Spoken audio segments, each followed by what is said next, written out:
the other things that this does is ensure that folks are not making payments in lieu of building on site, because we want, obviously we want, if people are building, they have the space, they build the units on the property, and I think those are the major offsets. The parking, the permit stuff.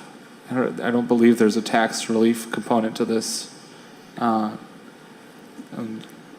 Frank can correct me if I'm wrong on that. No, they'd just be waiving permit fees. Yeah. And that would be it. So you don't pay for a permit? You don't have to pay for a building permit? Put your microphone on. Oh, sorry. You don't have to pay for a building permit?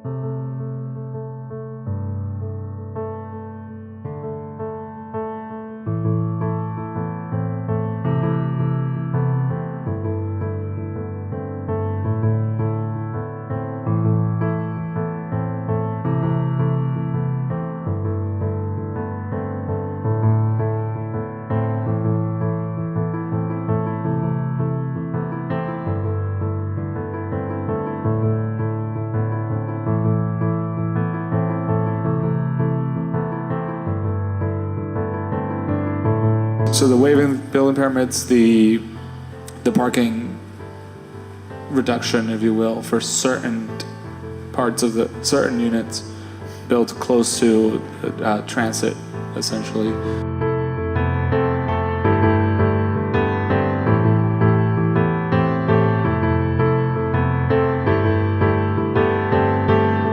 Yeah, I mean, my recommendation would be to recommend to the city council to modify this to require a blanket parking requirement of at least one space per unit for any affordable housing. Anyone opposed to that?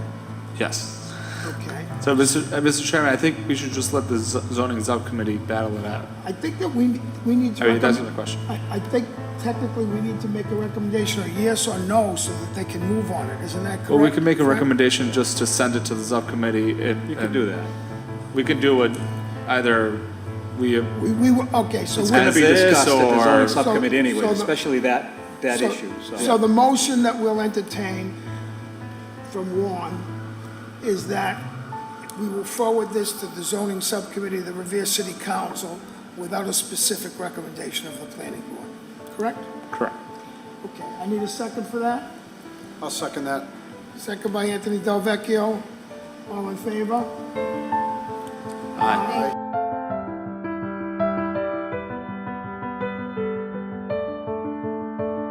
It's just to reduce parking to zero.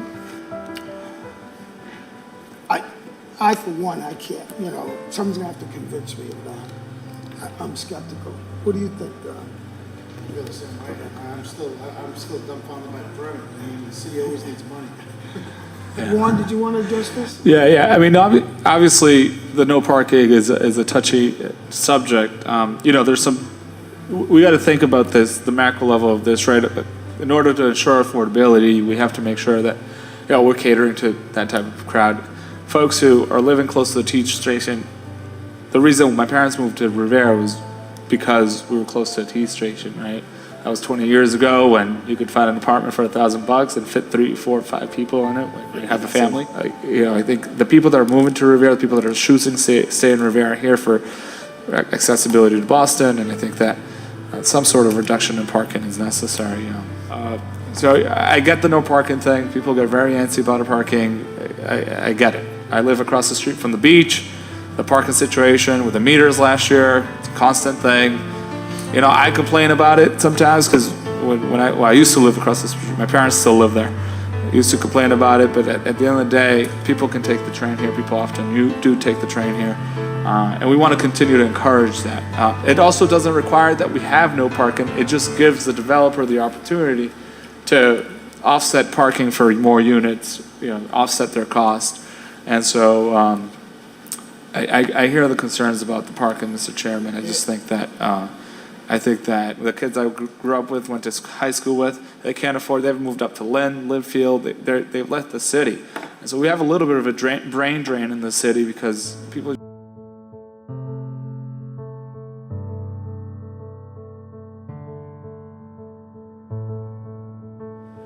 The other tax relief, sorry, I was able to pull it up in the meantime. There is dimensional relief to allow for smaller units to so you'll have more actually density, and let's remember, friends, right?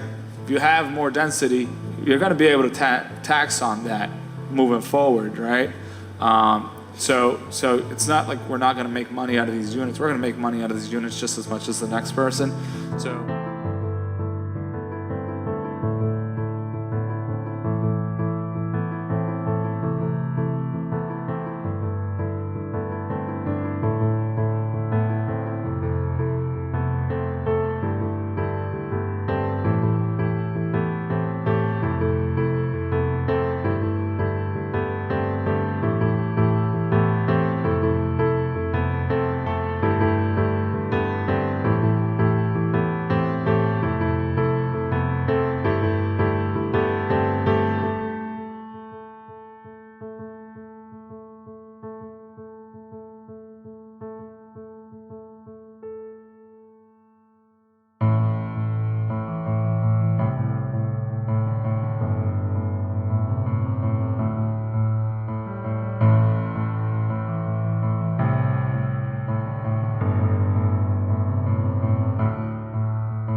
I think that if the goal is truly to make it affordable, then cars are not going to help keep it affordable, right? What's going to help keep it affordable is keeping MBTA fares down, keeping bus fares reasonable, making other systems workable as opposed to vehicles. And I mean, with gas continuing to rise, insurance, car payments, et cetera, it's not helping. So parking is always a sticking point, no matter where you are, no matter what the availability may be. But to keep it a requirement, I don't know is serving the purpose.